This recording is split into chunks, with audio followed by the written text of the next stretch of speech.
актуелни прашања кога се работи за телекомуникацијските услуги, мобилната услуга секогаш актуелно за разговор и секогаш интересно за слушање и верувам ќе биде интересно да го проследат нашите гледачи. Господин Борче Арсов од Агенцијата за електронски комуникации, добро утро. Ви благодариме што ни дојдовте во нашето студио, во нашата утринска. Добро утро, благодарам на поканата и поздрав до гледачите на македонската телевизија. Во неколку сегменти ќе го поделиме разговорот. Роаминг како дома нели со европските земји, докаде е таа работа, треп мобилен оператор, исто така ќе потпрашаме, па и процесот за премин во различен оператор и жалби на граѓаните на што највеќе се жалат, но да фатиме со ред. Она што го споменавме прво е роамингот, нели Европската комисија во февруари предложи отворање преговори за интегрирање на Западен Балкан во европската зона роаминг како дома, а Советот на ЕУ во јуни даде зелено светло за почеток на преговорите. Роамингот во Западен Балкан веќе функционира по принципот роаминг како дома, а што е следен чекор и кога граѓаните може да очекуваат ваков принцип и со земјите од ЕУ. Поточно, каде е Македонија со овие преговори? Следејќи ги нападствијата и одлуките кои што се донесени од страна на Европската комисија, работите течат како што треба во најдобар ред, имајќи предвид дека сега се годишни одмори, малку забавува работата, нели, како и во секоја работа, но се можам да кажам слободно дека работите се движат, одат во добра насока. Секогаш кога преговарате со Европската Унија за некои одредени прашања, бидејќи не сме ние членки на Европската Унија, тоа оди малку по на друг начин, друга е процедурата. Ние гледаме тоа да го упростиме колку што можеме, колку што ни дозволуваат можностите. Инаку роаминг во балканските држави, тоа си функционира уште поодамна и единствено што корисниците треба да внимаваат пред да одат во друга држава, во било која држава, добро да се информираат каков вид на пакет користат од страна на операторот и што се вклучува тој пакет, какви видови на поволности им нуди кога одат во државата во која што сакаат да престојуваат, дали за одмори или на службени патувања. А што конкретно ќе добијат македонските граѓани ако Македонија влезе во европската роаминг зона и колку би можеле да заштедат? Па истото ќе го добијат како што го добиваат и во другите држави на Балканот, како и до сега. Тоа се потпишува како соработка помеѓу Европската Унија и Македонија, без разлика дали е членка или не е членка. Тоа се на некој начин и бизнис договори кои што се склучуваат помеѓу и операторите ги склучуваат, а претходно државата тоа го возможува преку преговори со Европската Унија и соодветно на тоа после тоа се објавуваат резултатите од тие преговори и што е и како е договорено и согласно тоа граѓаните добиваат соодветни поволности. Да се надеваме. Да. Многу граѓани мислат дека роамингот без доплата, значи неограничен интернет. Каде најчесто се прават грешките? Дали АЕК добива поплаки од граѓаните на неочекувано добиени високи сметки? Како што кажав, пред да се оди во некоја држава, треба добро да се прочита и да се види што всушност содржи пакетот на корисникот, кој што го потпишал и што го користи од страна на операторот, што се влегува во услугите кои што ги користи и кои, така да кажеме, бенефиции ги има кога оди во државите, бидејќи секој пакет носи различни видови на поволности, така да кажеме, нели поскапиот пакет се добива кога имате повеќе поволности. Така е, бидејќи корисниците најчесто користат интернет услуги, највеќе се гледа на интернет да се добие што е можно повеќе капацитет на интернета за по-ниска цена.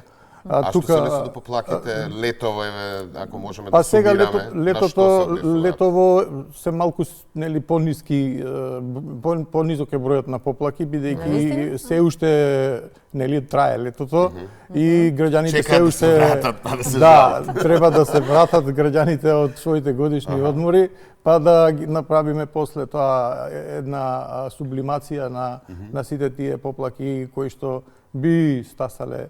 До сега практиката кажува дека септември и октомври месецот се најсме оптеретени со поплаки, кои што гледаме колку што можеме да излеземе во пресрет на самите корисници, колку ни дозволуваат можностите и законот со кој што работиме.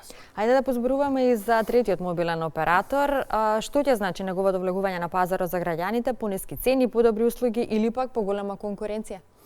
Па сето ова што го спомнавте се е вистина, значи и подобри услуги кон граѓаните, конкуренцијата секако ќе биде исто подобра, значи влегува трет оператор, дуополот кој што досега го имаат двата мрежни големи оператори, ќе така да кажеме ќе се разбие малку, имајќи предвид дека досегашните виртуелни оператори не го носат и во било која држава, виртуелните оператори не го носат посекуваниот резултат, односно да се вмешаат во колачот на па затоа што веројатно зависат од овие други оператори. Секако затоа што се на некој начин под кирија се на мрежата, ја користат мрежата на другите. Третиот оператор ќе стави своја мрежа?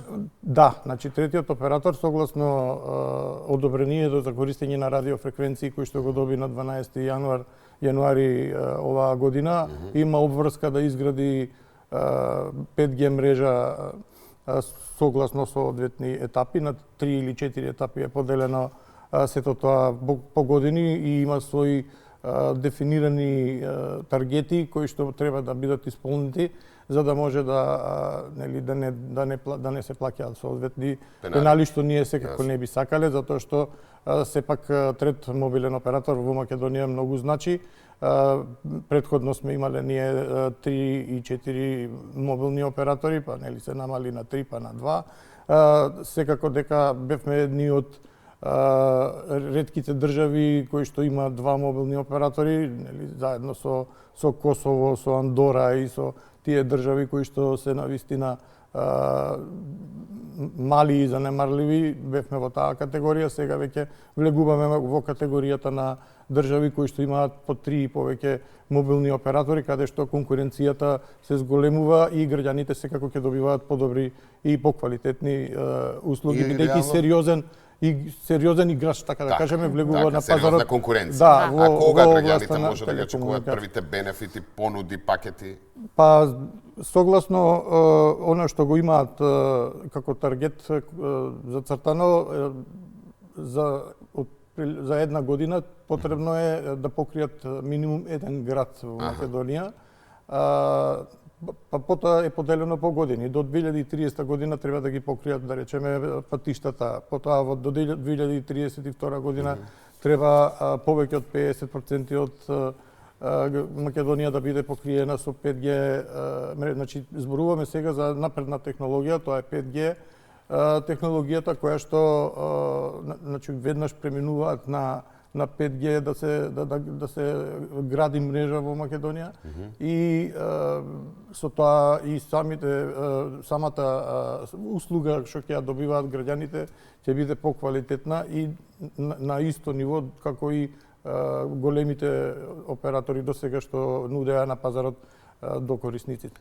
Тоа ќе биде најголемиот тест, предпоставувам, за новиот оператор. Секако, да, бидејќи да градите ваква современа мрежа во Македонија е навистина голем предизвик. И веројатно најсовремена ќе биде, со оглед на тоа дека сега се инсталира, така? Секако дека ќе биде јас очекувам да биде најсовремена, иако изборот за типот на опремата до секој оператор и до секој што гради каква опрема ќе стави и ќе вгради, тоа е негов избор. Најважно е граѓаните да добиваат квалитетни услуги, а за тоа да плаќаат соодветни цени, да не бидат истите. Ајде сега, кога сме кај граѓаните малку околу тоа, но првенствено кога сме веќе кај мобилните оператори, граѓаните сакаат да си ги менуваат, нели, мобилните оператори од еден на друг. Колку е таа процедура едноставна, колку тоа статистички го прават и зошто, од кои причини? Па, во зависност од тоа дали се задоволни или не се задоволни од услугите кои што ги добиваат од еден оператор, мигрираат, така да кажеме, или се префрлуваат од еден оператор на друг оператор. Единствено, како некој вид на потешкотија е префрлувањето на броевите, така да кажеме, мобилните броеви. Но може да се ги префрлат за оние наши гледачи кои што можеби не знаат, ајде малку да потенцираме. Значи да си го задржат својот број, да преминат во друг оператор со истиот префикс, со истото, ако е 070, да се и јас го остане 0. направив тоа пред неколку години, тоа што не беше нешто комплицирано. Да, секако да, значи најкасно во рок од 24 часа процедурата трае. Доколку барањето се поднесе до 12 часот наутро, може реализацијата на тоа на префрлување на бројот ќе биде истиот ден. Доколку е после 12 часот, така е сетиран самиот систем, бидејќи не само што операторите треба да го едниот оператор треба да го ослободи бројот за да го превземе другиот оператор, а сето тоа оди преку опрема која што ние ја контролираме.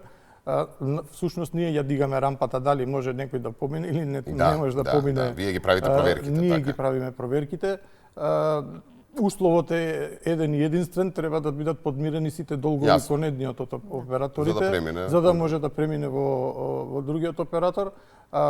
Затоа велам, доколку корисникот поднесе барање до 12 часот, истиот ден ќе му биде префален бројот, доколку ги има подмирено сите обврски кон операторот. После 12, доколку тоа се случи, наредниот ден до 12 часот ќе биде тоа реализирано. Следното прашање ми е на една болна тема. Дака има доволно јасни информации за условите кога подпишуваат договор со оператор, особено за договорите со 24 месечна обврска.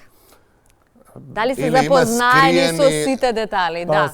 И дали го читаат, го читаат внимателно договорот. Ние како регулатори секаде во светот каде што ќе поминете, ако одите некаде било каде, мора да внимавате што подпишувате. Значи тоа е многу важно и за корисниците да знаат што подпишуваат. Совет до гледачите, прочитете се, па макар и да е на 30 страни. Макар и да е на стоење, што се вика на шалтер, временскиот период на читање на договорот не е ограничен. Значи не може некој, ако вие сте во ред и сега од позади некој ви вели ајде побрзо, мислам тоа не е. Значи вие си го читате вашето, како ве ставиле на ред, така вие ќе си го прочитате тоа што го добивате, да го подпишете. Кога ќе го подпишете, значи и најситните букви треба да ги прочитате многу внимателно, за да не испадне после дека нешто не сте виделе или нешто ви се така да кажеме провлекло, а вие не сте обрнале внимание на нештото. Секогаш има нешто со ситни букви и тие ситни букви мора да се читаат многу убаво, бидејќи знаете како сега живееме во време кога некој гледа да напише нешто со ситни букви, па и самите оператори пишуваат со ситни букви. Во прилог на бизнисот, не во прилог на корисникот. Ама треба очите да бидат отворени не 16, 20. Добро, па и не мора веднаш да се подпише договорот, нели? Ако за нешто не сте сигурни, тогаш можете, нели, така, не сте ограничени со внимателно да го прочитате, да се дека веднаш мора да го подпишете. И уште еден додатен мој совет од моје искуство е сметките обавезно да ги погледнат детално и да видат дали има нешто со мали букви, затоа што секогаш промените кои што ги прават операторите се во мали букви на цените. Секој документ што се подпишува, без разлика дали е во делот на телекомуникации, во во било која област мора да прочитате убаво, за да може да знаете. И уште само да додадеме, да дефинираме, бидејќи времето ни отиде. АЕК стои зад корисниците, може да ви се обратат по електронски пат или на дежурен број. Нормално вие излегувате во пресред, ги советувате и ги застапувате во односот со операторите, доколку имаат проблем. Доколку имаат проблем, доколку барањата и поплаките се издржани, така да кажеме, бидејќи знаете, има и некои работи кои што не се издржани. Сега и двете страни треба. Секако дека тие што не се издржани поплаки, тие се отфрлаат и тие не се земаат во предвид. Добро, овдека завршуваме.